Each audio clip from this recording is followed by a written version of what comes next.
Ladies and gentlemen, good evening, boxing and MMA fans from around the world. Introducing from Bassett, California, the third man in the ring, Popeye Ray.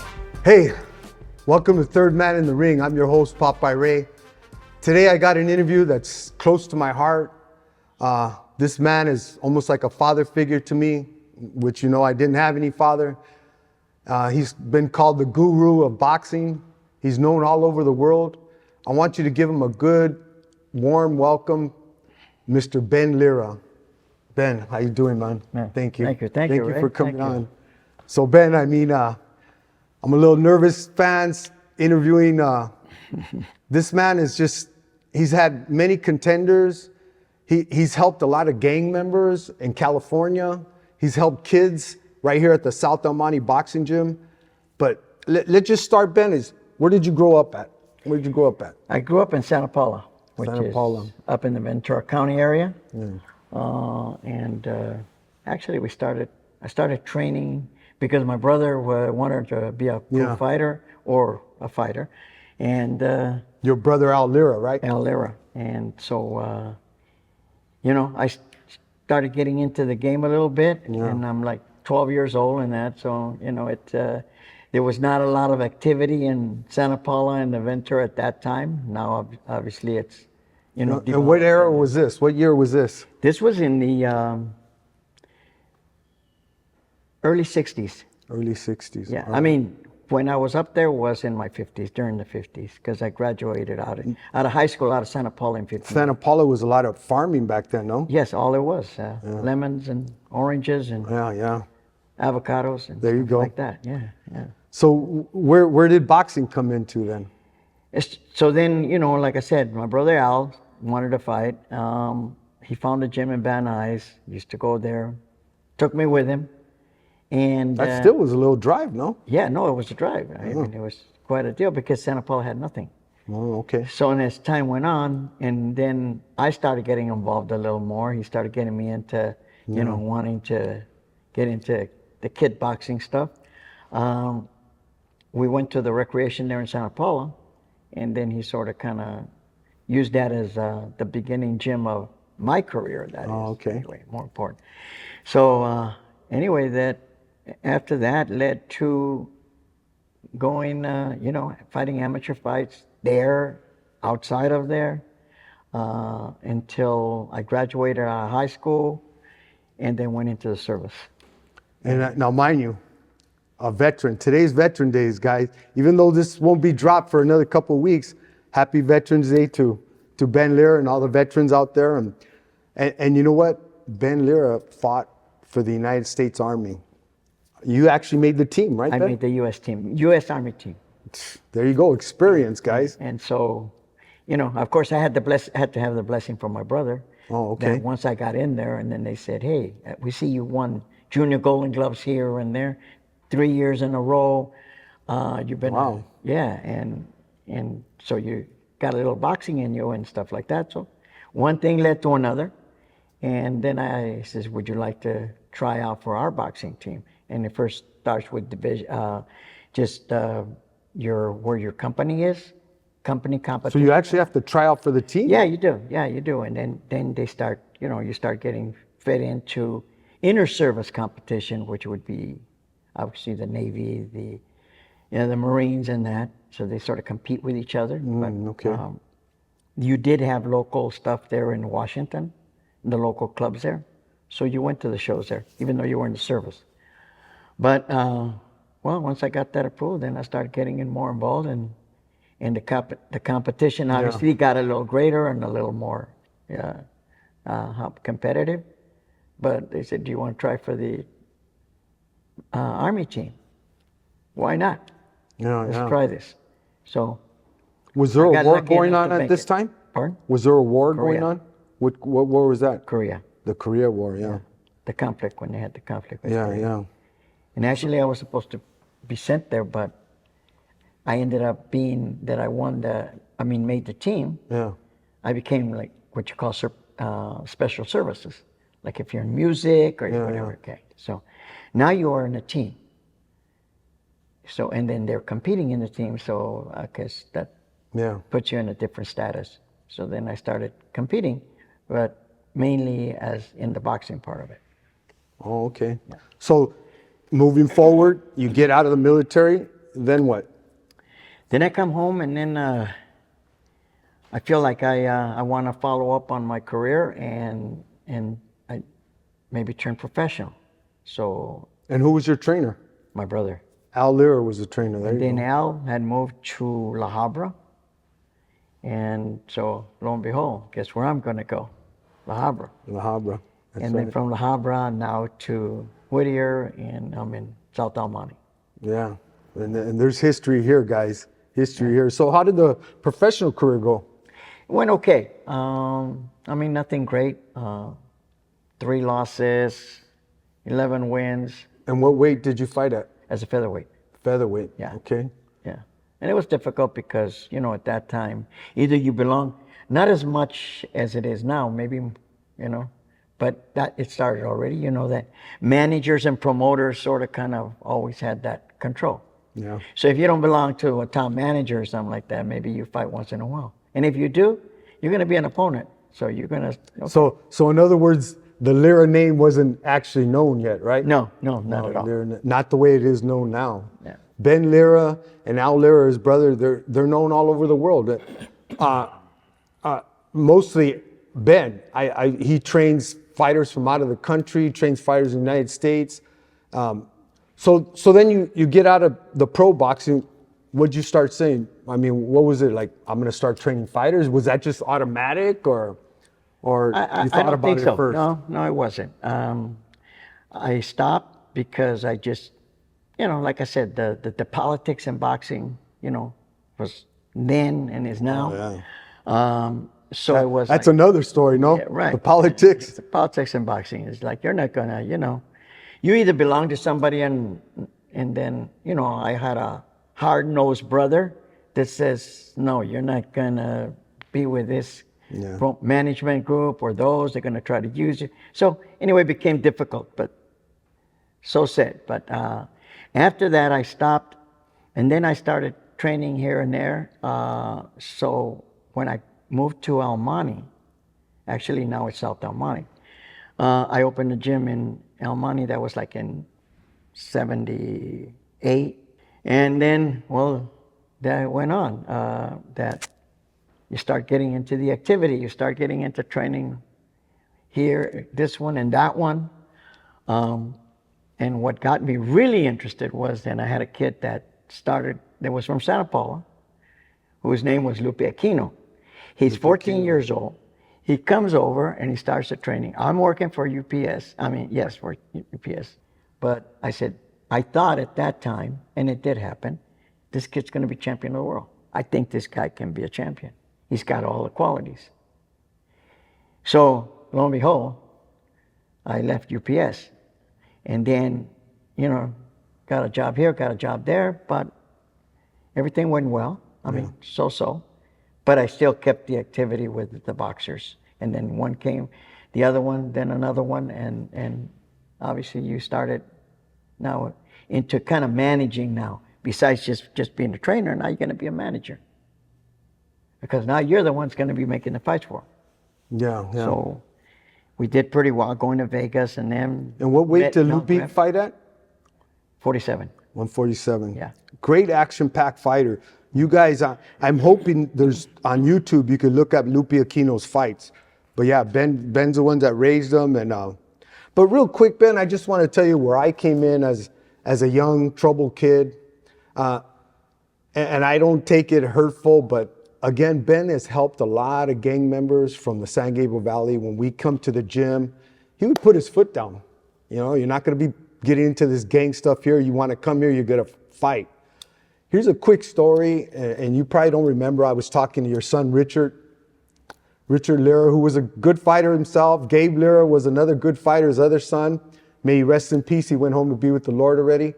But I was 12 years old, and my mom had kicked me out. And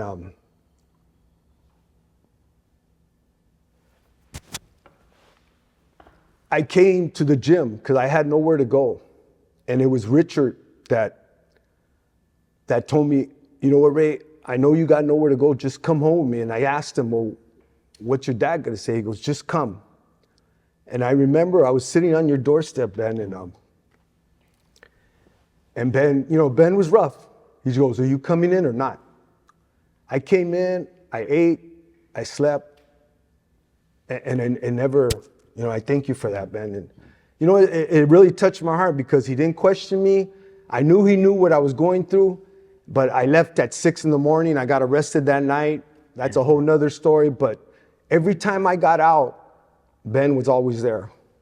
He always gave me that love, that discipline, and not just me, many gang members, But that's just my quick little story that I just wanted to acknowledge, Ben. Thank you. But moving on to the fights now. You've had many contenders, many top prospects. I mean, what do you see in these fighters that tells you, what, this kid has it? We all know it's discipline, but what do you see as a trainer? You look at it in both ways. You look at it in a way that they're looking for they're looking for help.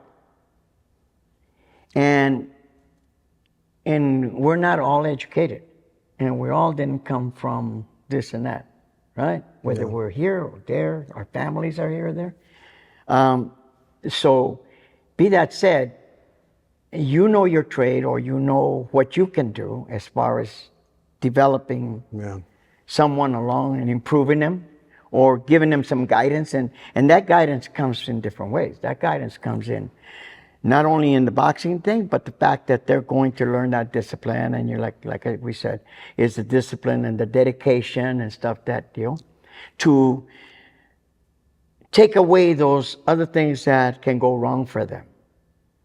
So by guiding them along, whether you believe it's going to prosper us to something that maybe they didn't expect, only time is going to tell that. Yeah.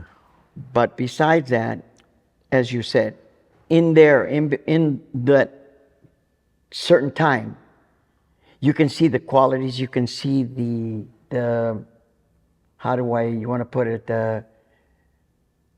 what God-given is to them. Ganas, whatever. No, that God has given them, whether it gives you superpower, you're a very, heavy-handed kid, or you're got good instincts, you're very athletic, whatever's going to follow into that. So not like me?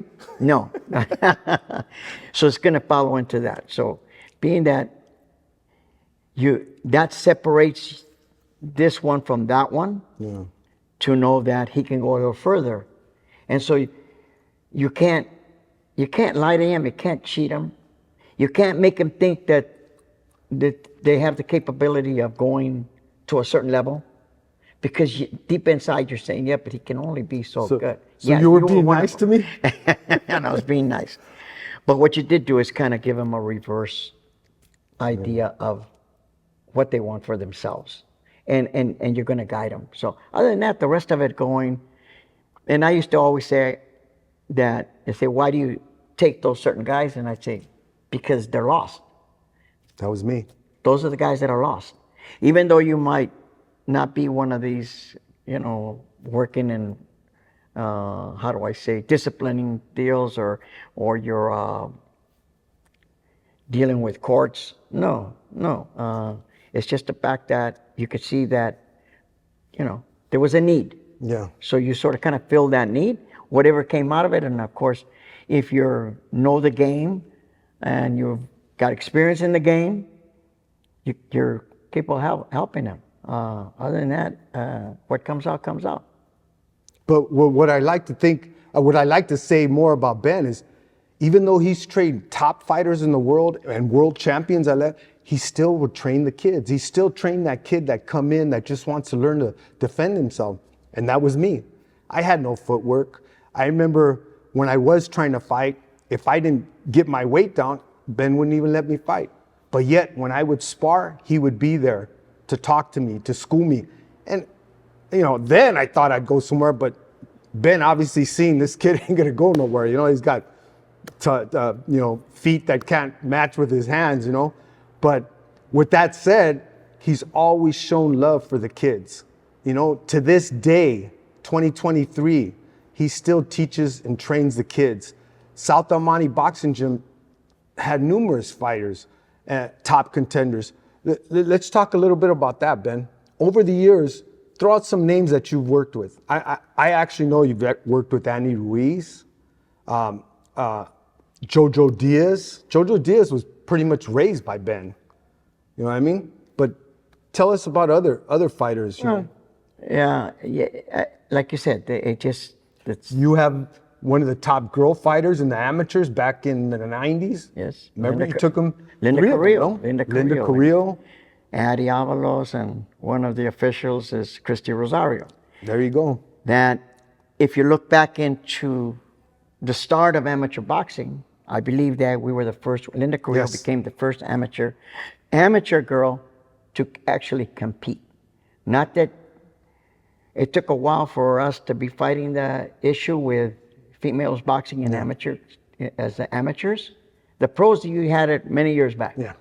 But the females didn't start. They didn't acknowledge it until Linda. They didn't acknowledge it. And so we sort of kind of have to follow, play into the legislation part of it, the saying, hey, what is the reason for that? And so, of course, I had a young lady that was very determined, Linda Carrillo, and she kind of pushed the issue to say, no, Ben, we gotta talk to USA Boxing. We gotta keep knocking on the door, and so that we can be able to compete just like the boys do. Yeah. So then, as we went on and on with that, we finally got that done. So Christy was after or same time? Around after, but a little after. Oh, okay. Yeah. The pioneer is Linda Carrillo, obviously. Yes. And then Addie Avalos. And then Addie. There you go, Addie. They were I remember pioneers. Addie. They started there. In fact, I just happened to run into one of those Everlast competition things that used to start before the USA Boxing and everything. Everlast had competition many years back, like in '98 and stuff. In '98, '97. And it's got a bio on Linda, and it just shows all her achievements because we won everything that was out there to win. Actually going to the first World Cup in Finland, where she won. So you went to the world level. I went to the world. We went to the world with the girls, yeah. And that was the first year was in, I believe, in '98. Yeah. Where they approved and put the countries together to compete worldwide, and which I believe the first event was in '98, and it was in Finland. Obviously, all countries weren't approving of it, so we didn't get a full big load of different countries. Mexico didn't allow it. China didn't allow it. So there was a few big, strong countries that just it wasn't something that they wanted to approve on, wanted to be involved in. So ended up that Linda not only won her gold medal, but she was the outstanding boxer. I remember that. Of that World Cup. We went back to it again the following year, and she did it again. And you have a female boxer right now, no? Yes, I do. What's her name? Gabriela Fondora. And is she going to be fighting soon? She have anything coming up? Well, she just won a world title. Oh, okay. So she's 112-pound IBF champion of the world. And you worked with the female fighter from Mexico? And before I worked the first one that I professionally was Mariana Juarez. Mariana Juarez came in 2000, around that, 2001. He moved over here for 5 years. Actually, she lived at home with me. And then, lo and behold, we went to South Korea and won a world title there. Yeah. And then she boxed here, a lot of fights with Golden Boy Promotions. Yeah. And I think I was at her last fight. Yeah. Her last fight, yeah. Then she went back to Mexico and she continued that career there. Yeah. She wanted to be back with the family. Exciting fighter. Yeah. Because in those 5 years, she had never gone home. So she missed mom, dad, family. So eventually now I'm champion, I can, go home. Then you come back and get ready. What other names have you worked with in the pros, the fighters? Wow. Because on another note, Ben Lira is a cut man as well. I mean, I know I'm jumping around, but do you remember the JoJo Diaz fight? I've never, and I'm not blowing smoke, I've never seen a cut that bad. Who did he fight that time? When you... Farmer. Yeah, he fought Farmer. Remember, look at it up on YouTube, guys. The Farmer, JoJo Diaz, that cut, I never seen a cut that bad. And you know what? You could clearly see Ben in panic, and he stopped that cut from bleeding. He stopped that cut from that fight being called. Man, that was crazy. All the cut guys were in envy that time, you know? But who are the other fighters you worked with, Ben?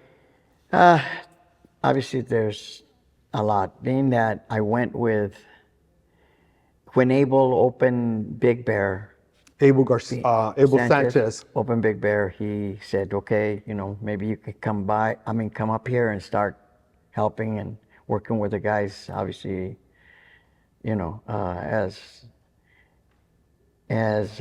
assistant to me. And that reason why is because I started Abel Sanchez. That's right. Abel Sanchez started when he was like 19 years old. We had that gym that we had here in El Monte. That's where he started. He actually used to kickbox, and then we tried the amateur part of the boxing, but that nose you can't miss. So being that you can't miss that nose, you've got a lot of blood work to do. Thank you to HDC Construction in Ontario, California. They're a national leader in commercial construction with a proven track record of expertise in cold storage solutions and epoxy flooring. Their team works closely with you to efficiently meet all compliance standards while maintaining budget commitments and completing projects on time. HDC Construction works with Fortune 500 companies and small businesses throughout the country in the areas of steel stud framing, refrigeration panels, dock doors, comprehensive drain systems, fire sprinklers, block walls, and much more. For bids, quotes, or a free consultation, call 909-626-0214 or visit their website at www.hdconstruction.com. Ralph Sarabia and his wife Jody Sarabia are the founders of Putazos. They started Putazos to reach the veteran community who is currently losing 22 vets a day to suicide. Ralph and his unit, 2nd Battalion, 5th Marines, lost over 15 guys while serving in Iraq. He wanted to share with you that whether you fight physical or mental battles, it ain't over yet. With that said, Putazos has developed high-end boxing gloves that have been approved by State Athletic Commission to be in pro fights. If you want a boxing glove that's inspired by patriotism and is battle tested, check them out at putazosfightapparel.com. And just keep in mind that a portion of Putazos proceeds will go to the Semper Fi Fund, which helps wounded warriors. Also, we want to give another shout out to Valley Mission Builders. Valley Mission Builders is a general building company with over 3 generations of construction experience. They specialize in all phases of home construction, new home building, remodeling, room additions, and ADU and guest units. They can assist with planning and designing to complete construction. They service the greater Los Angeles area and Ventura counties, including the San Fernando Valley. Give Valley Mission Builders a call for a free consultation. And this is why you would see Ben in the corner with Triple G. You did a lot of Triple G fights. I did Triple G from the day he came back. Yeah. When he came into this country, in other words. Great fighter in his own right, you know. Great fighter in his own right. What other fighters? And then from there, I win every fighter that went up there. Yeah. Gasayev, whoever it was that was going to train him big, because then I sort of kind of made the back and forth traveling of being in Big Bear in the morning and coming back to the gym in the evening. But even then, even before that, I had Nick Martinez, who was a junior middleweight that came in like when he first started at 215, 210, 215. With an awesome jab, mind you. Yeah, it's taught by your experience, because he came out of Bassett and you were working out of Bassett and you opened this gym in Bassett. And can I tell him that quick story? Go tell him.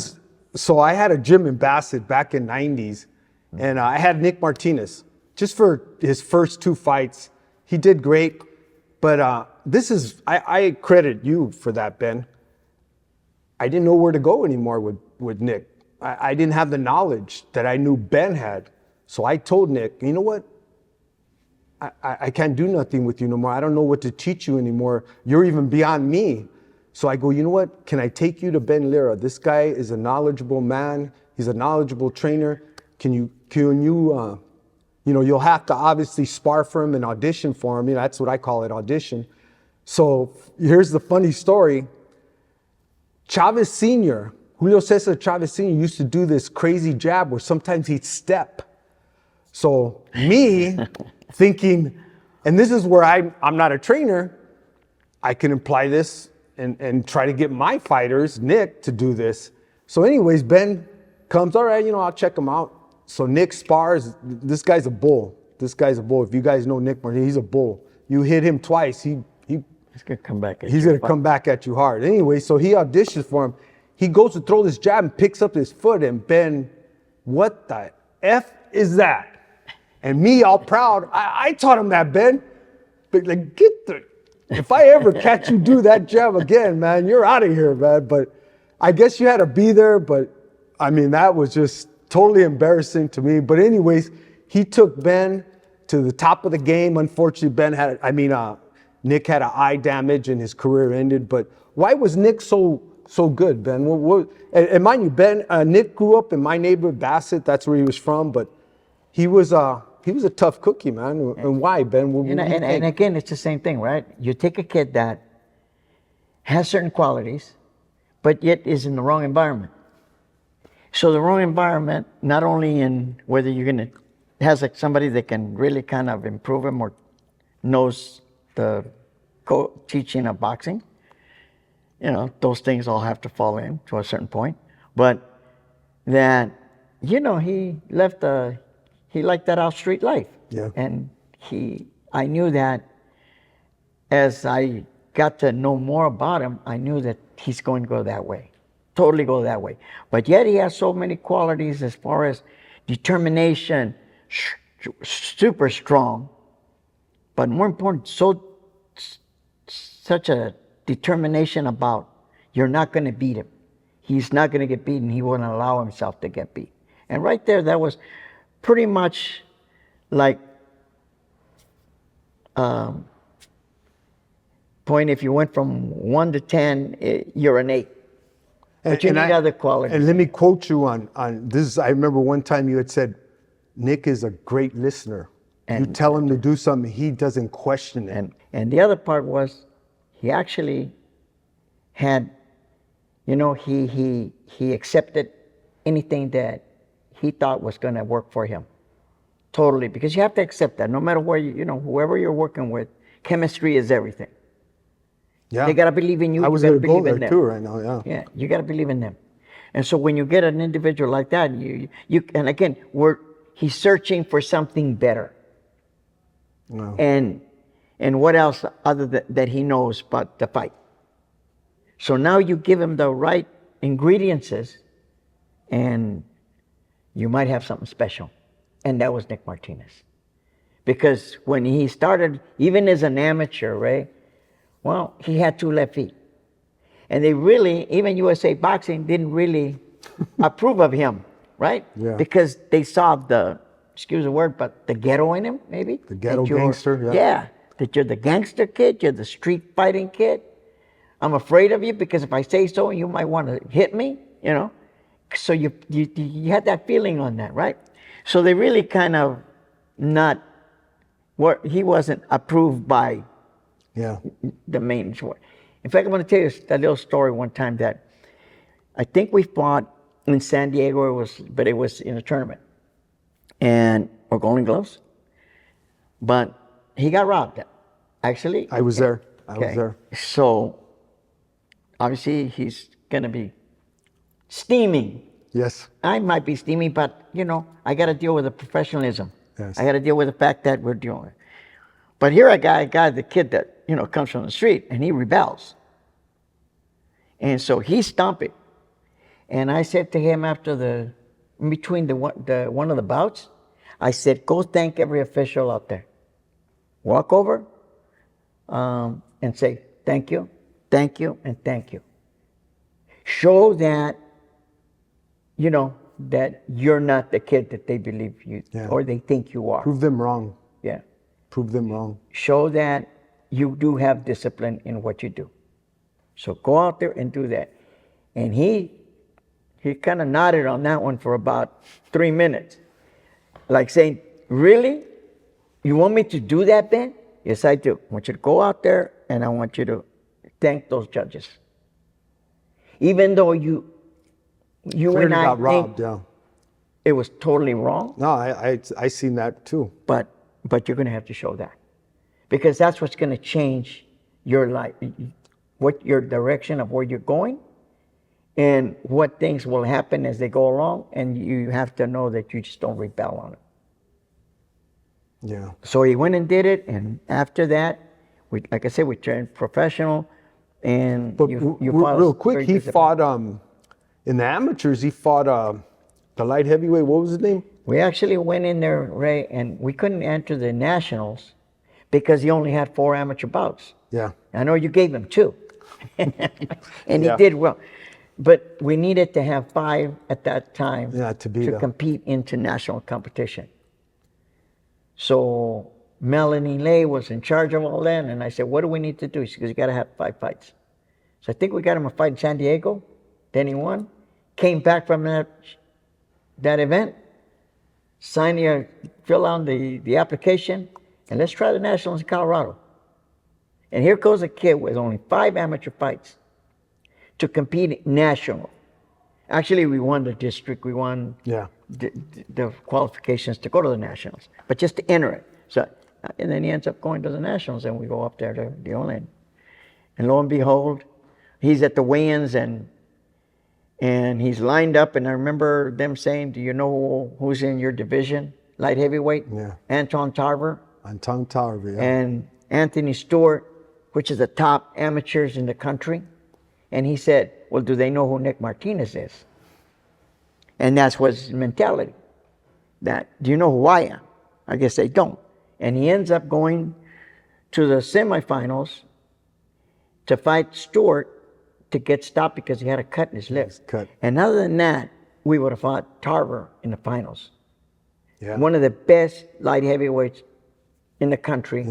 For you, and turned out to be a top in the world as a pro. Totally. Yeah. But yet you could see how far this young man went.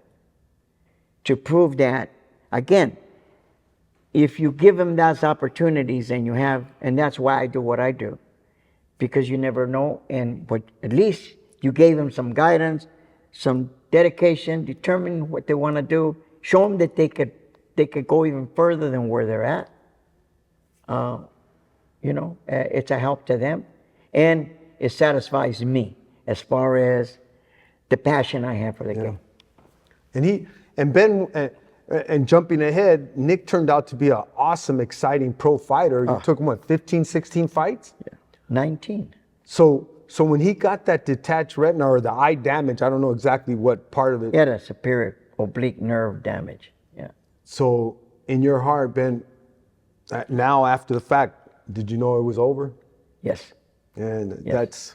So nobody, even though we send them to different specialists, Ray, but the final, the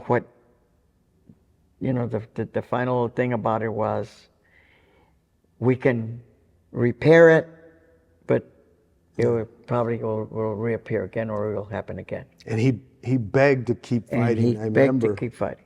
He begged to keep fighting, but he just, no. You're not going to lose your eye for something that you still have.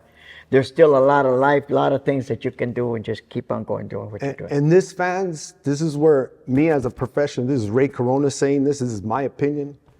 I've seen trainers put their kid in fights that are damaged. That says a lot about that individual. This is why now, Ben Lira, I brought my son, Adrian Corona, to Ben, because I know in my heart, I know that Ben will say, when it's over, it's over. And I'm not going to be any part of your career if you continue. And you know what? That says a lot, because Nick Martinez Toro was on a rise at the time. Oh, yeah. He was on a rise. He was an exciting fighter. The ghetto in him, in my opinion, Ben, because of his ghetto vadio mentality, it made him that much more attractive, almost like Jaws, Alex Garcia. Right. You know, they had the same thing. And you know what? Ben said, that's it. No, you're done. And you know what? That says a lot about Ben Lira, you know? And now let's jump ahead. You have JoJo Diaz, you had John Molina. You took these guys to the top. For whatever reason, that's another story. They decided to leave, but did they have that same drive? Oh, yes. John. You know, they're just kind of manipulated in a way.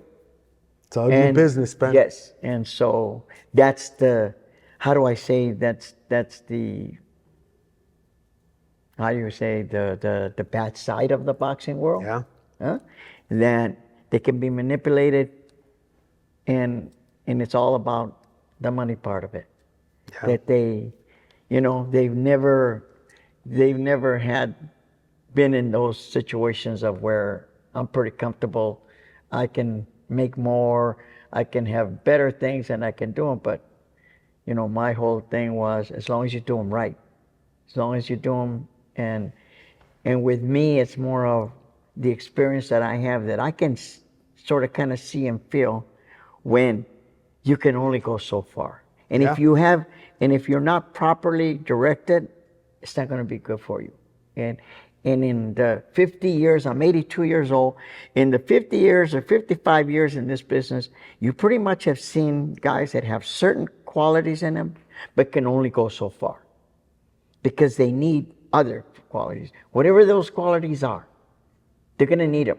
And if in what my experience of seeing them, sort of can have an idea that they'll be able to do this or not, or it's going to be super difficult for them as they go through there. And you got to remember that they still have to live after boxing. They still have to survive after boxing. Again, that's a caring trainer. Yeah, they're going to have families. They're going to have to care for them. But if they don't have that stability and all that to follow up afterwards, they fall. They're going to go back to how they started. And so to prevent that, or to say, Mora, when I had this kid, Mora, Francisco Mora, mm-hmm. and we go 4-5-0. I think it was 4-5-0 as a junior middleweight. That he had a job working for Coca-Cola as a mechanic. But being that you're 34 years old, Güero, or Francisco, how long can you think that you can keep going that when you have a family and you have kids? It's best you stay and take care of your kids first. And you know what? Tell me if I'm wrong, but when I seen him fight, he had hands. No, he's a very good fighter. He had hands. But he came back. He went away from it, then came back and wanted to follow his career. So he came to me and said, "Hey, I can." And so I said, "Well, we'll try it." But he started doing well. But where I saw that, it was going to be tough dealing with family life, supporting all the things that you have to do. He got cut a few times as well, no? And he got cut. That this might end up being a short career. But what you did lose is you lose the opportunities to still be providing for your family, giving them the best. Yeah. And again, knowing that you can do this right now, you might not be able to do that if you keep on fighting and things get rough and you take certain beatings, that's going to affect you. You lose all those things that a father has to be to provide for their family. Boxing fighters, it's a selfish sport. Yeah. It's totally selfish sport. They have to give everything that they have to the sport. Everything. What's the old saying? You got to live, eat, and crap right. it.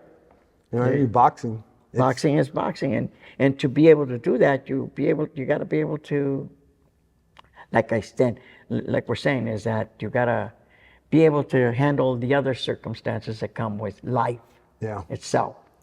Yeah. And if that becomes difficult, then decide what's best. What's not only best for you, but for your companion, for who you're with. So let me ask you, this is a personal question here. I might get chewed out, but why is it you feel in some cases, not all cases, but some cases, the father-son team doesn't work? In your opinion? Well, because you're going to get two different versions of what you're trying to do. You're going to get the version, you're going to be into where you're trying to establish the, how do I say, the improvements. How do I make them better? So I got to keep them totally focused on this one direction.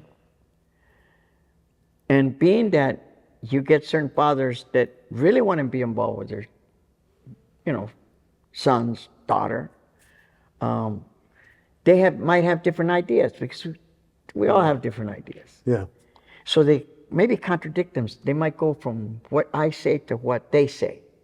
So you actually are crossing this young man, young girl's mind to this is right and this is right and that is wrong. Yeah, yeah. So you're so obviously that's why I'm not allowed in the gym when Adrian's sparring? No, because they're going to take it. You're living in two different worlds. Yeah. You're living in the gym world, and then you're living in the home world. So you got two worlds that you're living in, and you're trying to adjust them. You're trying to make them work. So if you are living in the boxing world, live in the boxing world. And like I said, chemistry is everything. That you have to believe in the person that's guiding you. He has to believe in you. You have to believe in him. And that has to be because at the end of the day, he's going to have to go inside that ring and compete. And the only person he's going to have to deal with in every round coming back is the person that is guiding him. Nobody else can be involved. And this is what I notice about the Ben Lira corner. I've seen many fights. As you know, I'm a professional referee. I go into the corner, you'll have 3-4 voices. And how is a fighter supposed to, and this is just me, again, saying my opinion. When you go into Ben Lira's corner, there's one voice. So that falls back to why fathers are not involved. This is the reason why I say I'm letting the cat out of the bag. When Adrian's sparring my son, I'm not allowed in the gym. Because Ben has trained Adrian over the 3-4 years he's been with him. When you're training, when you're in the fight, you need to look to me, not to daddy, not to mommy, not to your brother, not to your sister. And that's what I like. That's why I've never understood to this day, and I've been in the game as an official, not as a trainer, because obviously Nick Martinez will tell you I can't train. Oh, yeah. I told you couldn't train. Yeah, but anyway. But how can you listen, especially in a tough fight? When they're going through a tough fight, they had just had a bad round maybe. How can you listen to 3-4 voices? Yeah. You know what I mean? You got to listen to one voice. Because you have to search. You're going to have to search in yourself when it gets tough.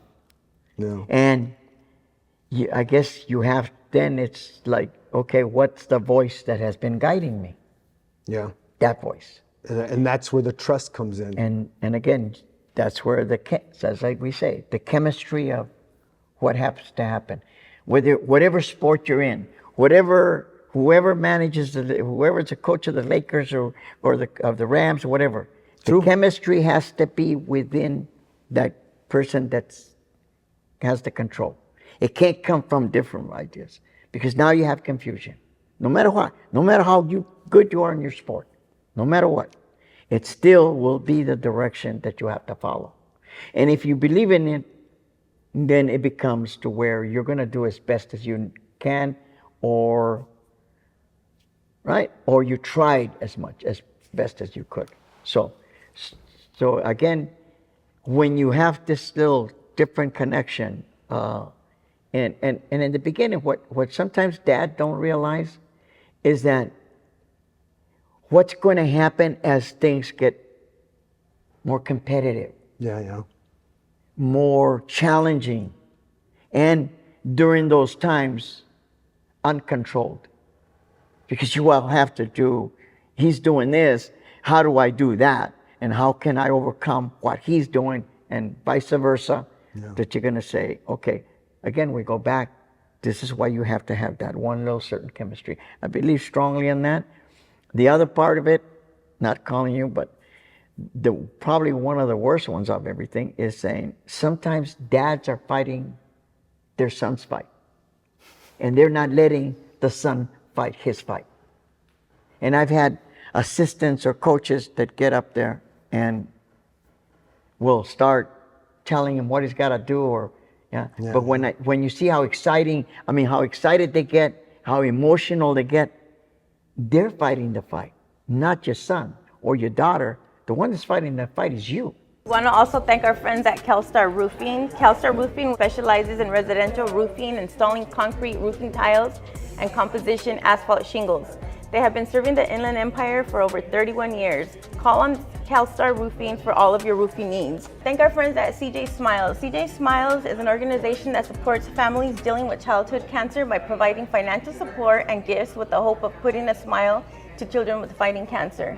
CJ Smiles started in memory of CJ Jafasi, who was diagnosed with rhabdomyosarcoma in 2019.